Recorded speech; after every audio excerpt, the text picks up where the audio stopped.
میرا اگلا سوال آپ سے یہ ہے کہ شیعہ اور سنی اتحاد پہ آپ کبھی کچھ بات کیوں نہیں کرتے؟ مجھے میں نے آپ کا یہ سوال سنا ہے، جواب سنا ہے اس سے پہلے، لیکن 2 سال ہے مطلب شیعہ آپ نے جتنے بھی ابھی اپنے جو موضوعات پیش کیے ہیں سنت کی کتابوں سے، اپنی شیعہ کو سے، تو امت کو نزدیک آپ کو نہیں لگتا کہ شیعہ اور سنیوں کو نزدیک کی ضرورت ہے، ایک کامن گراؤنڈ پہ لانے کی ضرورت ہے؟ اور دوسرا سوال اس میں یہ ہے کہ آپ کا اہل سنت کو کیا پیغام ہے اس ویڈیو کے ذریعے؟ دیکھیں جی یہ اتحاد جو ہے، اتحاد کہ ہم ایک ہو جائیں یہ اچھی بات ہے، لیکن ہم جو ہے اپنے سے دین کو نہیں بدل سکتے۔ اتحاد کا نسخہ اگر یہ دین اللہ کی جانب سے ہے تو اللہ نے اس کا نسخہ دے دیا ہے، اتحاد کا، وحدت کا، کہ ہم ایک بنیں۔ رسول اللہ صلی اللہ علیہ وسلم نے اس کا نسخہ، اس کا پرسکرپشن دے دی ہے۔ یہ اگر میں اپنے سے ابھی ایک نسخہ بنا دوں نا کہ ہم اتحاد اس طرح کریں گے، اس کا کیا فائدہ؟ میں نہ نبی ہوں، نہ میں اللہ ہوں، نہ مجھ پہ وحی آتی ہے، اور نہ کسی دوسرے عالم پہ وحی آتی ہے۔ یہ دین اگر الیوم اکملت لکم دینکم، اگر یہ دین کامل ہے تو اس میں سب باتیں ہیں، اس میں سے ایک اگر اتحاد کوئی چیز ہے تو اس دین میں ہے، اور اللہ تعالیٰ نے بتا دیا کہ کس طرح اتحاد کرو۔ رسول اللہ صلی اللہ علیہ وسلم نے بتا دیا، انی تارک فیکم من ان اخذتم به لن تضلوا بعدی ابدا، کتاب اللہ و عترتی۔ اتحاد کا مطلب یہ ہے کہ اہم فرقوں کو چھوڑ دیں، وہ جو اللہ اور رسول صلی اللہ علیہ وسلم نے بتایا کہ قرآن اور عترت کی اتباع کریں۔ شیعہ کو چھوڑ دیں، شیعہ کیا کرتے ہیں، یہ شیعہ کوئی معیار نہیں ہے۔ اللہ اور رسول صلی اللہ علیہ وسلم نے ہمیں قرآن اور اہل بیت طاہرین علیہ السلام، صحابہ کو فرمایا قرآن اور اہل بیت طاہرین علیہ السلام کی اتباع کرو۔ آج اگر ہم اسی بات پہ آ جائیں نا کہ ہم قرآن اور اہل بیت طاہرین علیہ السلام کی اتباع کرتے ہیں، وحدت ہی وحدت، اتحاد، سچ پکا اتحاد، حقیقی اتحاد کہ اس میں نجات بھی ہے نا۔ اگر میں ایک ایسا نسخہ بنا دوں کہ اس میں بدعت ہو، وہ تو سب جہنمی بن جائیں گے۔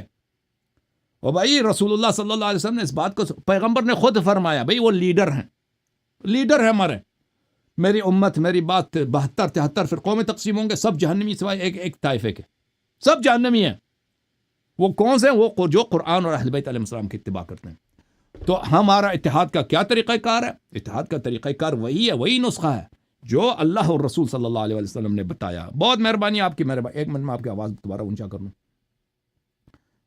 جی جناب، ہاں بس 1-2 سوال اور رہ گئے میرے، پھر اوئے دو مزید، ہر دفعہ دو کہتے ہیں، دو مزید ہیں۔ چلے بولیں میرے 4 اچھا، اس میں دوسرا سوال آپ نے ایڈریس نہیں کیا ہے، وہ ایڈریس کر دیں کہ اہل سنت کی جو لوگ ہیں ان کو کیا پیغام ہے آپ کا؟ میرا کوئی نیا پیغام نہیں ہے، میرا وہی پیغام ہے کہ پیغمبر صلی اللہ علیہ وآلہ وسلم، اللہ تعالیٰ، پیغمبر نبی صلی اللہ علیہ وآلہ وسلم نے اپنے بعد ہمیں اہل بیت علیہم الصلاۃ والسلام سے صرف محبت کرنے کا حکم نہیں دیا، ان کے اتباع کرنے کا بھی حکم دیا۔ اتباع کر دین، ہم اتباع کا مطلب یہ ہے کہ ان کے فرامین کو سن لیں، ان کی باتوں کو سن لیں، عمل کریں۔ تو جس طرح پیغمبر صلی اللہ علیہ وسلم کے اقوال حجت ہیں، اسی طرح اہل بیت طاہرین علیہ السلام کے اقوال حجت ہیں، اور ہم اس بات کو اپنائیں، اس پر عمل کریں۔ شیعوں کو بھی کہتا ہوں، مخالفین کو بھی کہتا ہوں، اس کے علاوہ کوئی نجات نہیں ہے۔ رسول پاک صلی اللہ علیہ وآلہ وسلم نے اہل بیت علیہ السلام کی اتباع پوری امت پہ واجب کی ہے۔ وہ کون سے اہل بیت؟ جو معصومین اہل بیت علیہ السلام، ان کی اتباع واجب کر دی ہے پیغمبر نے۔ تو آ جائے ہم اور آپ ان کی اتباع کریں۔ صحابہ کی، پیغمبر کتنے روایات ہیں بخاری مسلم میں کہ قیامت کے دن صحابہ جہنم جائیں گے، پیغمبر صلی اللہ علیہ وسلم کہیں گے یہ میرے اصحاب ہیں، تو اللہ کی جانب سے ندا آئے گا کہ آپ کو نہیں معلوم کہ انہوں نے دین میں کیا کیا بدعتیں داخل کیا۔ یہ جو آپ اہل بیت علیہ السلام کو چھوڑ کر صحابہ کی اتباع کرتے ہو، جن کے متعلق تم خود روایت کرتے ہو کہ یہ جہنم جائیں گے اس لیے کہ دین میں بدعتیں داخل کی ہیں، تو بھائی یہ کوئی عاقل اس طرح کرتا ہے؟ یہ کوئی عقل ہے آپ کی؟ تو میرا جو آپ سب مسلمانوں سے گزارش ہے کہ ہم پہچان لیں کہ جن کی اتباع واجب ہے، اور جن کی اتباع، اور وہ لوگ جن پر اہل بیت علیہ السلام کی اتباع واجب ہے، اہل بیت علیہ السلام کو چھوڑ کر وہ لوگ جو خود گمراہ ہو چکے ہیں ان کی اتباع کو ہم چھوڑ دیں۔ جی سر، مزید بولیں آپ۔ جھوم جاؤ، پرواز کرو، کیوں فخر سے سر اٹھا، کیونکہ اللہ تعالیٰ نے تمہیں انتخاب کیا، صراط حق پر صرف تم ہو، صراط ایمان پر صرف کیا، کیونکہ اللہ تعالیٰ نے تمہیں انتخاب کیا، صراط حق پر صرف تم ہو، صراط ایمان پر صرف